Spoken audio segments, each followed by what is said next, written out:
ये spring season anime fan के लिए धमाकेदार होने वाला है क्यों इस सीजन आने वाले हैं इतने सारे धमाकेदार एक्शन पैक एनिमे जिस एनिमे का वेट एनिमे फैंस कितने दिनों से कर रहे हैं। पहले आता है गोगो लूजर रेंजर। बचपन में हम सब ने पावर रेंजर्स तो देखा ही है और ये एनिमे उसी के बारे में, लेकिन इसमें जरा सा फर्क है। इसमें रेंजर अच्छे नहीं है, रेंजर्स बुरे हैं। कई साल पहले पावर रेंजर्स ने मिलके सारे दुश्मनों को हरा दिया था और अब वो लोग दुश्मनों के जो फुट सोल्जर होते हैं उसको हर संडे मारते हैं, सिर्फ लोगों को दिखाने के लिए कि अभी भी दुश्मन जिंदा है और उन पे हमला कर रहा है। ये सच्चाई को बाहर लाने के लिए और पावर रेंजर्स की असलियत दिखाने के लिए लोगों को हमारा एक हीरो जो कि वहाँ पर फुट सोल्जर होता है वो पावर रेंजर के ग्रुप में घुसता है और वो ढूंढता है कहाँ से मिलती है पावर रेंजर्स को पावर। क्या वो सक्सेसफुल हो पाएगा अपने मिशन में, ये देखने मिलेगा इस एनिमे के अंदर। As a reincarnated aristocrat I will use my appraisal skill to rise in the world. हर इसी का एनिमे की तरह इसमें हमारा मेन कैरेक्टर ना मस्कुलर है ना फिर ओवर पावर्ड है, लेकिन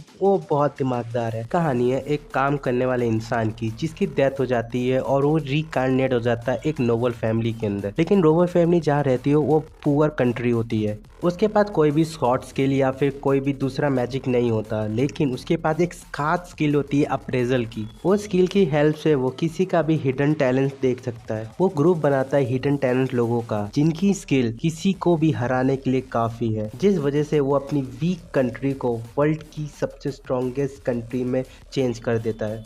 फिर आता है मिशन यूजाकुरा फैमिली। ये एक एक्शन रोमांस कॉमेडी एनिमे है और इस एनिमे में के अंदर जो मेन कैरेक्टर है वो बहुत इंट्रोवर्ट होता है, वो किसी से बात नहीं करता है। एक एक्सीडेंट में वो अपनी पूरी फैमिली को खो देता है, इस वजह से वो किसी से बात नहीं कर पाता, लेकिन तो भी वो एक बंदी से बात करता है और वो लड़की होती है हमारी मेन कैरेक्टर की गर्लफ्रेंड या बोलूं वाइफ। लेकिन उस लड़की की फैमिली वर्ल्ड की स्ट्रॉन्ग स्पाई फैमिली होती है और उस लड़की की फैमिली उसके लिए ओवर प्रोटेक्टिव होती है। उस लड़की से शादी करने के लिए हमारा मेन कैरेक्टर स्पाई बनने के लिए तैयार हो जाता है। कोई भी ओवर पावर स्किल ना होने के बावजूद हमारा हीरो स्ट्रॉन्गेस्ट स्पाई बनने की ट्रेनिंग स्टार्ट करता है और आगे की जर्नी में उसको डार्क सीक्रेट पता चलता है उसकी फैमिली की डेथ का।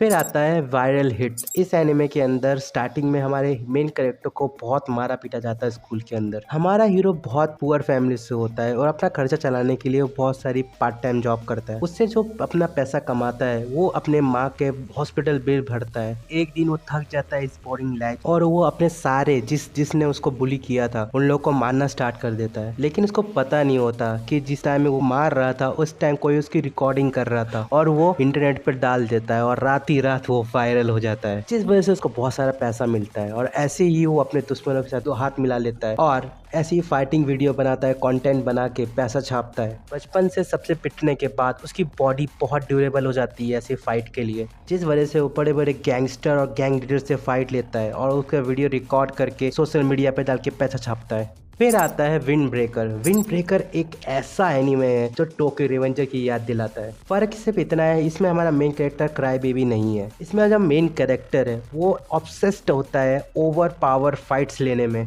जिससे वो ओवर पावर्ड बन सके। ऐसे ही वो एक स्कूल में एंट्री लेता है जिस स्कूल का स्टेटस ब्रूटल फाइट और गैंगस्टर्स के लिए फेमस होता है, लेकिन लास्ट 2 साल में उसका स्टेटस चेंज हो जाता है। उस स्कूल में एक गैंग होता है जिसे कहते हैं विंड ब्रेकर और वो लोग सिटी के हीरो होते हैं, लेकिन हमारे हीरो को फर्क नहीं पड़ता। वो गैंग को ज्वाइन करता है और बहुत खतरनाक फाइट लड़ता है अपोजिट गैंग के खिलाफ। हमारे मेन कैरेक्टर को बस सबसे ज़्यादा शक्तिशाली बनना है।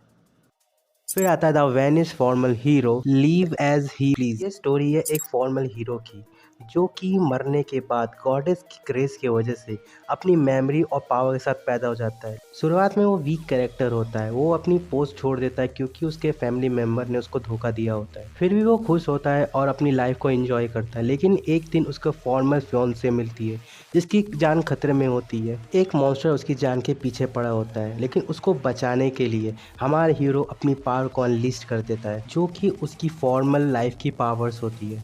फिर आता है the arch demon dilemma how to love your elf wife. ये स्टोरी है एक पावरफुल मैजिशियन की जो एक एल्फ के प्यार में पड़ जाता है। हमारा मेन कैरेक्टर ज़्यादातर अपने कैसल में ही रहता है और बाहर निकलता है तो सिर्फ खाने पीने का सामान लेने के लिए। एक दिन वो अचानक एक ऑप्शन में पहुंच जाता है। वो गलती से अपना सारा पैसा एक लड़की को खरीदने में लगा देता है। फिर वो एल्फ को आज़ाद कर देता है और दोनों एक साथ में रहते हैं। फिर वो एल्फ उसको बताती है, मैं एक हाई एल्फ हूँ जो कि होली मैजिक यूज़ कर सकती है। हमारे हीरो की अनप्लान्ड रिलेशनशिप कहाँ तक चल पाएगी। फिर आता है री मॉन्स्टर। इस एनिमे के हमारा जो मेन कैरेक्टर है उसका चाइल्डहुड फ्रेंड उसका मर्डर कर देता है स्टॉकर बन के, लेकिन वो दूसरी दुनिया में रीकार्नेट हो जाता है एज ए गॉब्लिन। गॉब्लिन बहुत वीक मॉन्स्टर होते हैं, लेकिन उसके बाद एबिलिटी होती है एब्जॉर्प्शन की, जिसकी हेल्प से अगर वो किसी चीज़ को खाएगा तो उसकी एबिलिटी उसके अंदर आ जाएगी।